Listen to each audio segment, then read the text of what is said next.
Caldwell. Mrs. Caldwell. I think I ought to answer, This Joe. is Detective Inspector Seabright, Mrs. Caldwell. But he'll know I'm here from the light. All right, turn him off.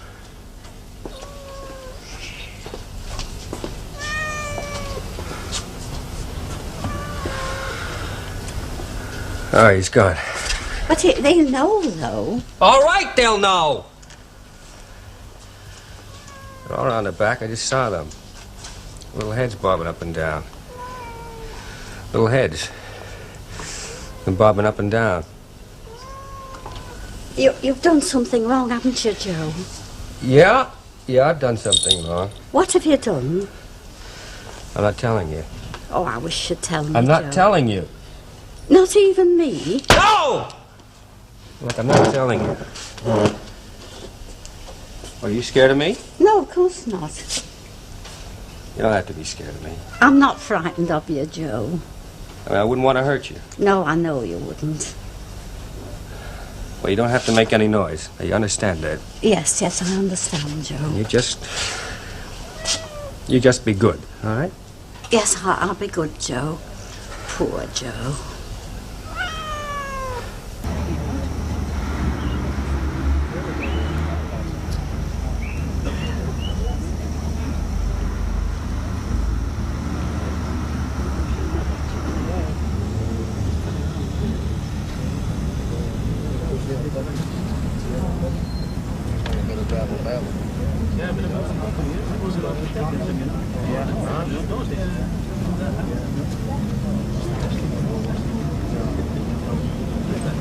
Well, do you think you can talk him out? I'll try, sir.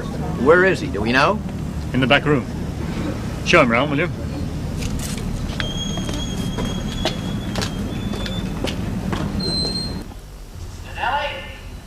Danelli?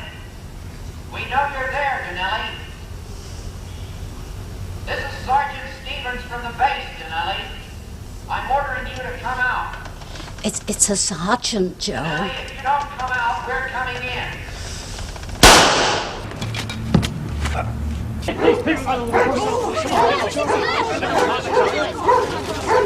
Oh, whatever was it? He has a gun. What, do they know what it is? No. You see, somebody shouted and he fired the gun right through the window. Well, is she? No, don't know. Len's trying to find out. Well, there's no one else she could be. Hey, where's your dad? Well, they're gawping with the rest of them, I suppose. It's a good thing you locked up the shop before you came out, otherwise he might have gone in there. Take more than a lot to stop him. All this time and you never suspected her. I more than suspected, I knew. Oh, well, now, yeah. I've known for ages, ma'am. You couldn't have. I did. How could you have? Because he told me, that's why. But you never said nothing. Why didn't you never say nothing? You wouldn't have said nothing neither if he'd have told you what he'd do to you, same as he did with me. Why didn't I never say nothing? Honestly, do you think I didn't want to say something? It's been awful, ma'am. I mean, you read about these things, don't you, about the mafia and that? Well, you see, he said if he didn't get me, his friends would. Well, go on, what would you have done, eh? What big clever thing would you have done? Well... They think she's in there. Oh. Well, the lights were still on 2 minutes ago. It seems very odd to me. I see. So I suppose they're all going to get ready now to shoot it out, as they call it, with her just sitting there. They won't do that, Mrs. Shepard. Won't they? I do watch the telly, you know. They carry a gun in every pocket to these Yanks. They'll be selling intercontinental missiles from every corner shop before so blooming long. Sharples, there's a police inspector out there. Oh, and who's in charge, eh? He is. Ooh, wonders will never cease. I'll believe it when I see it. Well, it's right, you know. I mean, the Yanks were only invited. They've got nothing to do with it. The only people who can arrest Danelli are the English police. Well, thank God for that. He wouldn't hurt Mrs. Caldwell, I'm sure. Now, you're not trying to tell me he's normal, even by their standards. Look, Mrs. Sharples, they don't enjoy the situation any more than you do, and their image is at stake. It's not their image I'm worried about. Well, ours isn't looking too good in Belfast at the moment, is it? Now, look, when did two wrongs make one right, Len? Fact. I mean, shut up, all of you. The more you talk, the further away you get from what it's all about. And what it's all about, as far as I'm concerned, is Minnie Caldwell. Come on, Greg. Talk to him. He'll listen to you. I wouldn't know what to say. Oh, come on, Greg. We're his friends. Yeah, okay. How does this thing work? Just press and speak. Oh, okay. Joe? Joe? This is Greg, fella. Gary's here with me, Joe. We want you to come on up, boy. The guys are all around the place. better come out, Joe.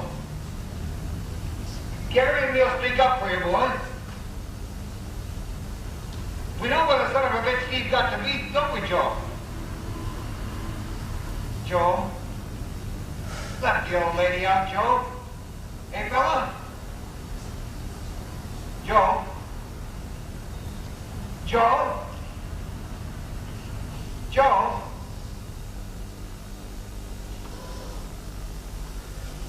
You want to go? Yes, Joe. You want to leave me on my own? No, Joe.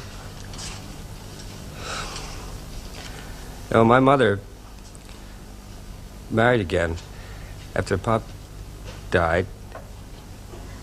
We moved to an apartment in Buffalo. 6 floors up. And in the fall, when you looked out the window, you couldn't see anything of Buffalo. Only the other blocks. You know, like icebergs sticking up out of the fog. She never should have married that man. Wasn't he nice, Joe? Oh, he was all right. But all the same, she never should have married him. Perhaps she was lonely. Me! I was lonely! Me! I was very lonely when Armistead died. And we used to go up the lake a lot when Pop was alive. And we were pretty good swimmers. We were. And one time we went to Niagara. And I'd never seen anything like that before in my life. Way up there. Looking all that way down. You have never seen anything like that. It's so big and great. The biggest and the greatest and bigger. The whole world is me and Pop looking down at Niagara. I saw a film about Niagara on television. It was Marilyn Monroe. Poor girl. Poor Joe. Oh, that was the biggest. And the greatest. The greatest in the whole world. Hey, Stan, come over here. Where have you been? Oh, this young one who got to the police station, you know, so he ran me down in his Jeep. Did he bring me back? Did he, Yankers, like? I'll never do another favour at flipping Yankers long as I live, I tell you. What's going on? She knew. She knew all the time. You what? All about it, what was going on. He told her. He told her? Well, why didn't you say out? Oh, well, he threatened her, you see. He's in the mafia. Oh, shut up, Mum. I never said he was in the mafia. I said you read about it. You know, you read, think, use your imagination. Oh, yeah, sorry, love. Would you like another drink? Yes, a bottle of brandy. Get her brandy. I'm skint, Stan. Here, get her brandy. Thanks, Dad. All right, Choke. Just feel as if I've been in the fridge for a year. Well, why didn't you tell somebody? I made flipping mincemeat of him. Why didn't you tell me? I don't want to talk about it, Dad. No, of course not. The dirty little rat, and I made flipping mincemeat of him. Where's he now? He's in Mrs. Caldwell's. Well, why haven't I got him out? Because she's in there with him, of course. Dirty little rat. Look, you stay here with your mum. You stay here with your mum. Oh, don't go out gawking, You stay here with your Dad. mum. Where's your dad going? I don't know. I suppose somebody will come and tell us something in due course. Well, we were told to stop inside, weren't we? I know some of us haven't, but that's the way it goes, isn't it? I'll poke my head out of the door if you like. I'll go. Hey, see if you can find that Detective Jones. He's one of Arthur's old sidekicks, you know. He should be out there somewhere. Yes, sir. I'm obliged. You're very welcome, Mr. Jones. Well, Yeah. yeah, what? Takes you back a bit, doesn't it? Yeah, that's what I was thinking. I know. I know something else you were thinking and all. What? You were thinking, well, I was wrong after all. What about? Oh, come on, Elsie. About who killed Steve. You thought it was me, didn't you? If you think I could stand talking to you and taking drinks off you all those years if I thought that, I thought a lot at the time, but that was then. Forget about these things, just go on living. Yeah. Yeah. You look tired. Like you said, it takes you back. Water under the bridge and all that. You wouldn't have, would you? What? Done a thing like that for me? No. No. Well, it just goes to show, doesn't it? What? Oh. Something to nothing. You know, I always used to feel sorry for you when you looked tired. I should have looked tired more often, shouldn't I? Is that what you wanted? Someone to feel sorry for you? When you get to my age, love, you begin to settle for anything. You know something? What? We sound like an old married couple. We do just that. Oh. Well, well, if it isn't Inspector Castle. Mrs. Tanner, Mr. Fairclough, you remember me then? Or I should have said another one who thought it was me. Is that why you didn't get your promotion, Inspector? Because the case was never closed? I did, as a matter of fact, as Chief Inspector. Oh, in that case, we better drink to it, hadn't we? Not for me, thanks. Oh, it's like a family gathering, isn't it? Ah, it's like a flipping wake. Oh, I'm sorry, love. I heard there were some Americans involved in a rumpus in Coronation Street. And you put 2 and 2 together and came up with 5. I haven't done the sums yet, Mr. Fairclough. But I can't quite see how Donnelly fits in. Why not? He had an alibi. He hasn't got one now. You want to talk to that woman? She'll tell you where you went wrong. No, I don't. Hold on. Didn't I see you down the bottom end a couple of minutes ago? Oh, well, I come down and see both ends of the back again, sort of blocked up, like, you know, and well, can't you get through the back door? What, with the old girl in there?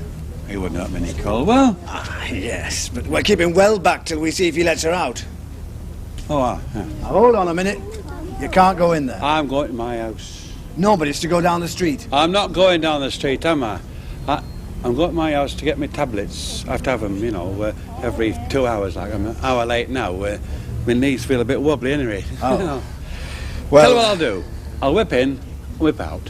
All right? All right. Right. Can I go now, Joe? You want to leave me? Well, no, not in a way. Only I'm feeling very tired. They won't try to come in here for me as long as you're here, you know that. Yes, I know. Only, well, Joe, you can't stop here forever, can you? Oh, hello, Mr. Ogden. You're right, Mrs. Colwell. Oh, how did you get in here? Oh, well, came over the back walls, you know. Look, you go now, love. I'll look after this fella.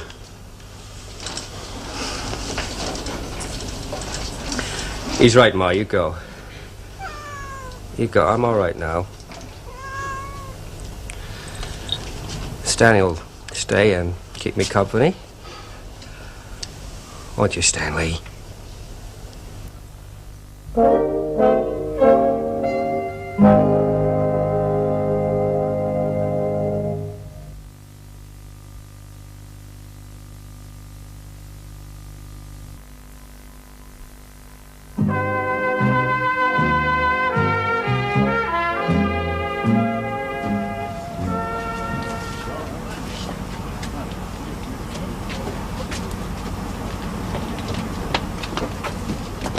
The light's gone on, sir, in the back room. He's closed the curtains. Right. Can I get you another brandy, Mrs. Sharples? You can get me one with pleasure, but I can't promise to pay for it. Oh. I don't think you need to worry about Mrs. Caldwell, you know. Nobody would hurt Mrs. Caldwell. Nobody.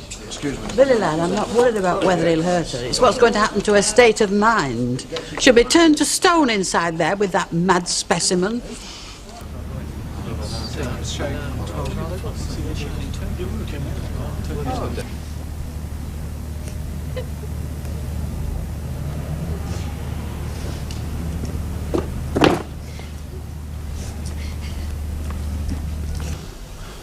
You shouldn't have learnt to our room. Shut up, windbag. Well, you shouldn't. You know something, Stan? You're fat. That's not to insult me. Fat. A bit overweight, maybe, yes, but that's all. Fat, Stanley, fat. Fat. Steady. Don't move. Don't move, Stanley.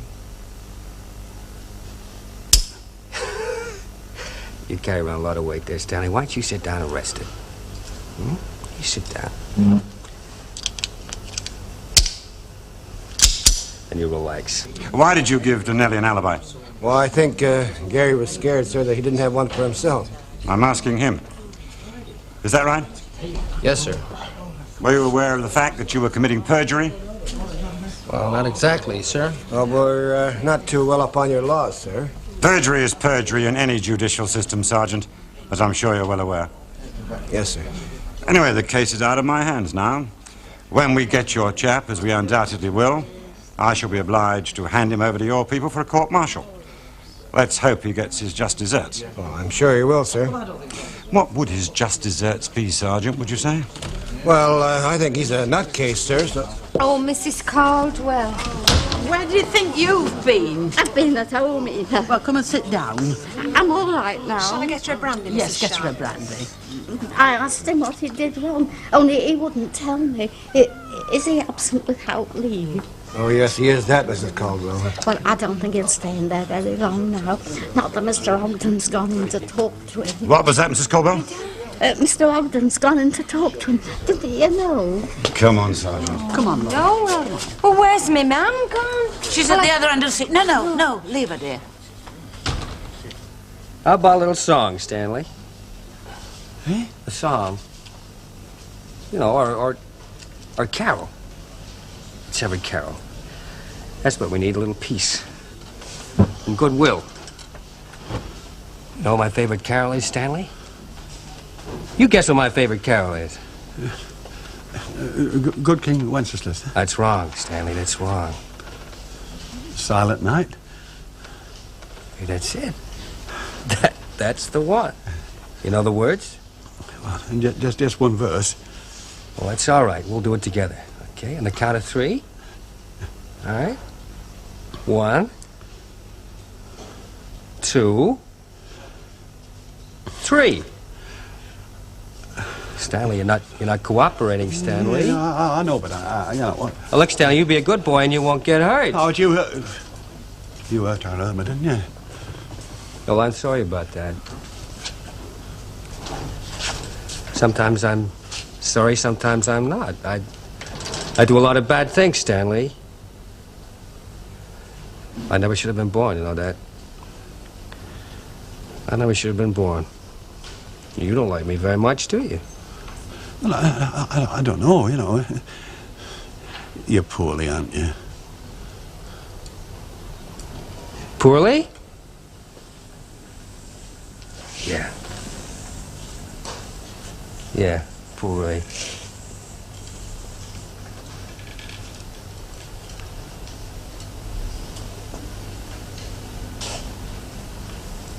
Stanley, I'd really like to sing that carol, and I'd like you to really help. Will you do it? And we'll try again, and we'll count 3. We'll do that? All right. Well, 1, 2, 3. Silent night, holy night, all is calm. Come on, Stanley, sing it louder. Put your foot on it, Stanley. Round yon virgin mother and child, Holy infant, so tender and mild, sleep in heavenly peace, sleep in heavenly peace. Round yon virgin mother and child. Look, can't one of you go and talk to him? I mean, he's by himself now. Now, hang on a minute, love. If he's doolally, you know. Oh, yeah. Yeah, no use upsetting him. Look, quiet a minute, everybody. Thought I heard something.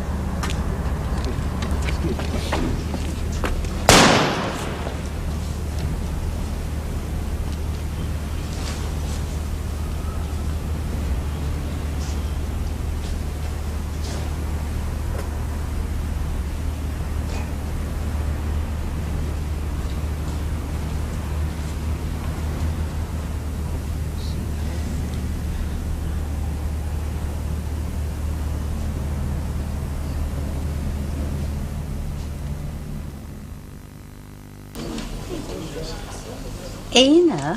I know. It's my turn. No, it's about this week. What about this week? Well, it's Christmas. I know, love. I don't think I could face sleeping at home for a bit yet. I never slept a wink last night. You slept with me last night. Yes, but I couldn't face another night of it, though, could you? No, now you come to mention it, I couldn't either, which is why I'm making arrangements. I've got your spare room. At any rate, negotiations are in progress. Oh, where, Ina? Oh, we'll leave that until we're sure, shall we? I'm just off to see a man about a cat. Don't you mean a dog? Now, if I'd meant a dog, I would have said a dog. Oh, Stan's come out of it well, you know. It's funny, you look at some fellas and you wouldn't think they'd say boo to a goose. And deep down, there's all sorts of things going on. Pint of bitter, please. And a gin. And a gin. And a tonic. And a tonic. And a pint of bitter, please. That's 2 pints of bitter and 2 gins and tonics. Oh, sorry. Just trying to put a Christmas take-in up, that's all. Has Miss Nugent been in? In and gone. Only I can do it for you. Do what? Strike your name off the Christmas outing list, right? Right. Only she's left it here for me. There's only you two and Albert Tatlock left. All on account last night, they keep saying, but if you ask me, nobody wanted to go in the first place, right? Right. Yes. Good old Emily Nugent. High pressure salesmanship. Oh, I'm afraid there's no money back because the coach has already been booked. You've been making us feel awful about her. Oh, you can put your handkerchiefs away. Len's just gone down the wreck, see if he can get a gang of young tearaways for a free outing. Ah, here he is. Man of the moment. Now, Stan, what are you going to have? No, this one's on me. No, it's not. It's on the house. Mum's orders. Stan Ogden is not the man she first thought he was, she said. You're embarrassing me now, you know. I'll have a whiskey and chaser, huh? I'll bet you catch her and all, Mr. Ogden. Stanley. And a gin and tonic, thank you very much. And keep pumping, will you, mate? And stick a glass underneath for me. Right. By the heck, I hope I've done the right thing. Oh, no, look. Oh, I've got a coach load, all right. I just feel sorry for the coach. Rough, eh? They look as if cast iron had melted in their mouths. Knows we need some strong arm men. Who's left on the list? Albert by the left Tatlock. Oh, may the Lord rest on his soul. Right. That big-mouthed woman were in the corner shop this morning. You know her off Maudsley Street with the big fat husband what wears curlers all the time? Well, she reckoned you didn't know he had a gun. Well, she did she? Yeah. Of course, I never told you, neither did our Irma. And you was down at the police station when the shot were fired. I suppose one of the Yanks told you, did he? Ah, that was it. One of the Yanks told me, yeah. Big mouse. Oh, I give her a piece of my mind, I can tell you. You know, it's funny to wake up one morning and find itself what you might call a sort of hero. Of course, I only did it for our Irma. And you. You've always been a hero to me, Stan. Give over.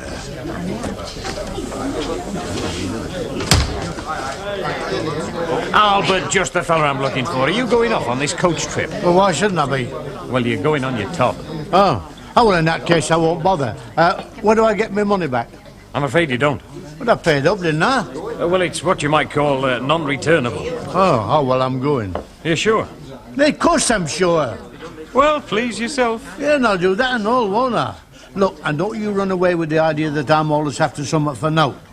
I took Minnie Colwell in her hour of need, and I reckon I'm entitled to go on this trip. What I've paid for. And by the look of them kids, he's going to get his money's worth.